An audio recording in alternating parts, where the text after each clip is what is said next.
Oh well. Who are we meeting today? It's the Spider-Man Remastered and it's finally on PC. You really waited these days to be for a really long time, I believe.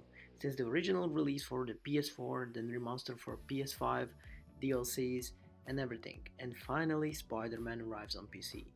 I've been playing Spider-Man Remastered for the past few weeks, and making this the third time I've accomplished Speedy and company to the particular guest of the superhuman Lord of a Mr. Negative. But before we dive deep into why Spider-Man on PC looks really phenomenal, I would like to ask you, if you're not subscribed to our channel, do that. And let's begin the review. So from the pure beginning, I would like to mention, what is Spider-Man?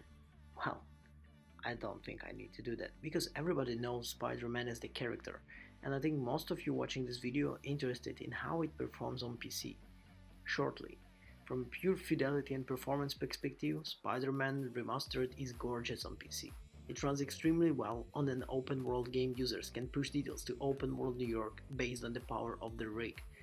Your PC, even if it's the best one possible that you can find now, can really burn with these graphics.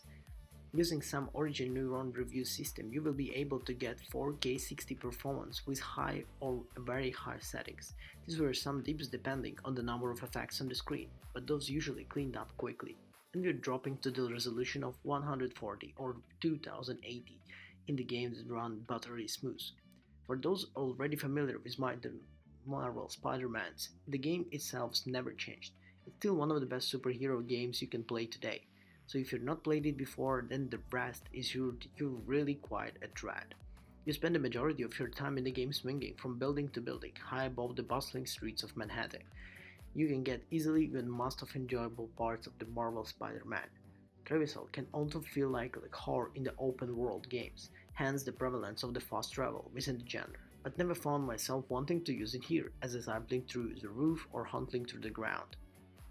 What's more surprising is the rest of the mechanics in Marvel Spider-Man are almost not as just, but as fun.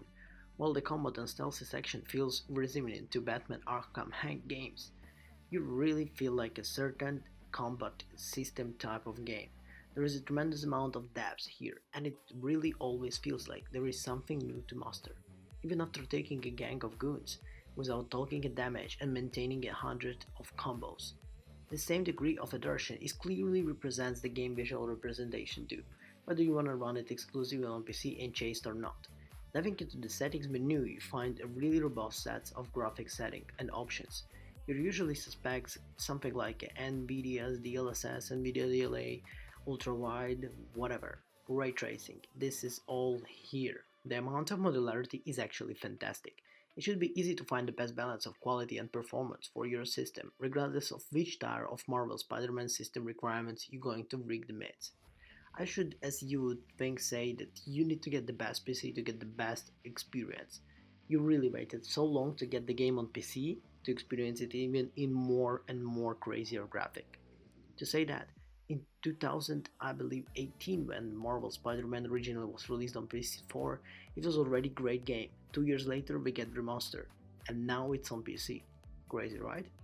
So, to speak more about it, the results of your frame rates really varying deeply. You can sometimes get even around 120 FPS, or maybe sometimes dive deeper to 48, or let's say something around 50. This is what I had, but with the highest actual possible. Expect an update regarding the performances on like few days after launch. There is no question that Spider-Man on PC Remaster can look really well and run really well, but you remove all the lighters that were keeping the game optimization on console. There are the bond of some stumbles. Even at the time of writing, there were still updates being planned. Better to optimize Spider-Man Remaster to ensure that you get the best possible performance of the game. Especially if you're a superhero fan or you want to play some game at the evening chilling. I don't know if you would expect maybe something like 9 even for this game. It's a 10 out of 10 experience. Really, Sony did great job performing this game on PC. And there is one more interesting topic. A lot of people always asking, can you play it with keyboard and mouse? Well, you actually can, but it's not the best and enjoyable as with controller. Full support is offered to all the controllers that you can use with the Steam IP. with the correct button mapping showing in the game for Xbox and Sony's DualSense controller alike.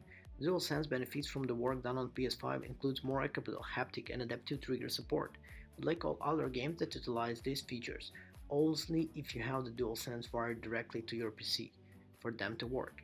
Yes, still, this is a very nice gentle pressure to the triggers that is applied in a base of bonk. I would say that if you never played Spider-Man, this is your time and it will be super enjoyable.